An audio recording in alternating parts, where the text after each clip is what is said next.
एक 16 साल की लड़की को बेचा जाता है रेड लाइट एरिया में, जिसे ये भी पता नहीं होता कि ये रेड लाइट एरिया आखिर होता क्या है। दोस्तों, ये घटना है महाराष्ट्र के नागपुर जिले की, जहाँ एक छोटा सा गरीब परिवार था, जहाँ साइना नाम की लड़की जन्म लेती है। उनकी परिवार की स्थिति बहुत ही हालांकि की होती है, इसलिए उसकी मम्मी बाहर लोगों के घर में काम करती थी। साइना बड़ी होने के बाद अपनी मम्मी की मदद करने के लिए वो भी काम करने लगती है, क्योंकि उनकी परिस्थिति इतनी गरीब थी कि वो अपने बेटे को पढ़ा भी नहीं सकती। इसलिए साइना अपने भाई की और मम्मी की मदद करने के लिए वो भी काम करने लगती। साइना रोज अपने माँ के साथ उसकी मदद करने के लिए लोगों के घर जाती और काम करती। साइना बहुत ही देखने में अच्छी थी और उसके काम करने का तरीका भी बहुत ही अच्छा था, जो कि लोगों को बहुत ही पसंद आता था।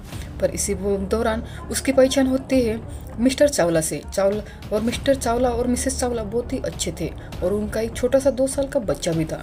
मिस्टर चावला के घर जब साइना काम करती है तो मिस्टर चावला को यह लड़की बहुत ही पसंद आती है और उसका काम करने का तरीका भी बहुत ही पसंद आता है। और उनके बेटे के साथ साइना बहुत ही घुल मिल जाती है और उनके बेटे को अच्छे से ख्याल रखती है, देखती है और उसके साथ खेलती भी है। इसलिए मिस्टर चावला सोचते हैं कि हमारे बेटे को देखने के लिए इस साइना को रख लेते हैं, और उनकी पत्नी भी ये बात मान लेती है। इसी वजह से साइना के बाकी के घर के काम छोड़ने पड़ते हैं और मिस्टर चावला के घर वो रहने लगती है।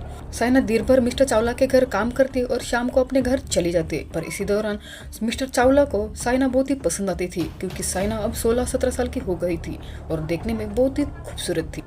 उनका अट्रैक्शन साइना की तरफ बहुत ही बढ़ गया था। वो कोई भी चीज साइना को देने के लिए अपनी पत्नी से कहते, इसलिए कोई भी चीज वो अपनी पत्नी से इनडायरेक्टली उसे साइना को देने के लिए कहते। साइना की परिस्थिति बहुत ही गरीब होने के कारण उसके कपड़े बहुत ही गंदे थे। इसी वजह से मिस्टर चावला ने सोचा कि मेरी पत्नी की कुछ साड़ियाँ उसे दे देती है। तो कुछ साड़ियाँ मिस्टर चावला ने खरीद कर लाए और बोला कि इसमें से कुछ साड़ियाँ पसंद नहीं है मुझे, इसलिए तुम साइना को दे दो। इसी वजह से मिस्टर चावला की पत्नी साइना को दे देती है। इसी दौरान मिस्टर चावला साइना को बहुत सारे सामान दे देता है, जो कि उसकी पत्नी को पसंद नहीं है ये बोलकर वो दे देते हैं। अब साइना का रहन सहन बहुत ही बदल गया था, क्योंकि मिस्टर चावला उसे बहुत सारी चीज़ें लेकर देते थे जो कि उसके पत्नी का था। पर ये उनकी पत्नी को ये पता नहीं था कि अब मिस्टर चावला और साइना की नज़दीकियाँ बहुत ही बढ़ गई है, और मिस्टर चावला साइना को भी बहुत पसंद आते थे, क्योंकि वो हर एक इच्छा साइना की पूरी करते थे। अब साइना भी जवान हो गई थी और उसकी भी इच्छा जाग गई थी। साइना जब काम करने के लिए मिस्टर चावला के घर आती तो मिस्टर चावला उसे देखते रहते, और ये बात साइना को भी पसंद आ गई थी कि चावला हमेशा उसे देखते रहते और उसे नोटिस करते रहते हैं। तो उसे भी ये बात बहुत ही अच्छी लगने लगी और उनकी नज़दीकियाँ अब बहुत ही ज़्यादा बढ़ गई थी।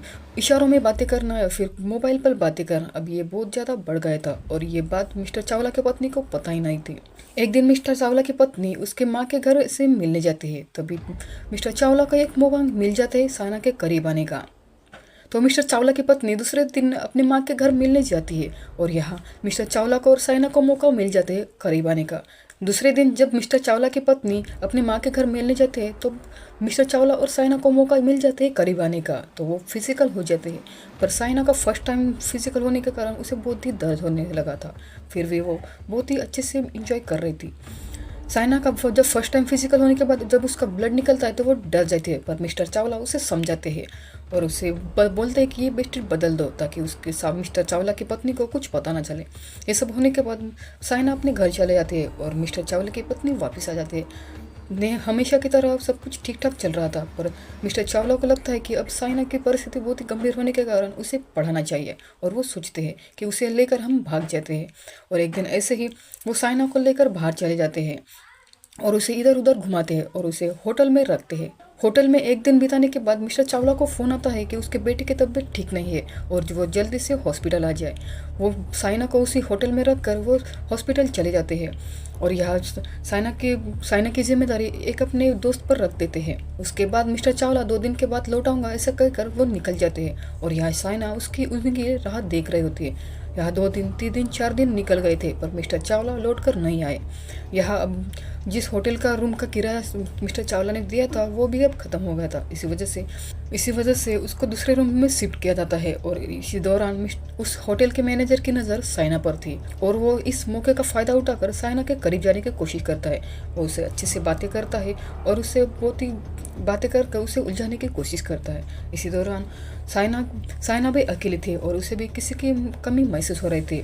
2-4 दिन के बाद मैनेजर उसे बेला फुसला कर दूसरे रूम में जाएंगे ऐसा बोलकर वो उसे होटल से बाहर निकलता है चुपचाप और ये बात किसी को पता नहीं होती। साइना को वो चुपचाप से ऑटो में बैठाकर रेड लाइट एरिया में पहुंचा देता है और साइना को वहां जाते ही पता लग जाता है कि ये एरिया कुछ ठीक नहीं है। वो भागने की बहुत कोशिश करती है पर उसे उस रेड लाइट एरिया के आदमी पकड़ लेते हैं और ये लड़की उस रेड लाइट एरिया में फंस जाती है और जो कि कभी भी निकल नहीं पाती। दोस्तों, रेड लाइट एरिया में जो लड़कियां जाते हैं वो भले ही अपनी मर्जी से ना गई हो पर वहां से निकलना उनकी मजबूरी बन जाती है। वो भले ही भी निकलना चाहे पर नहीं निकल पाती क्योंकि समाज का नजरिया ही इतना बदल जाता है उनकी तरफ देखने का कि वो जहन्नुम में रहना ही ठीक समझते हैं। वैसे कहानी कैसी लगी हमें कमेंट में ज़रूर बताएं और वीडियो अच्छा लगे तो वीडियो को लाइक करके चैनल को सब्सक्राइब कर देना।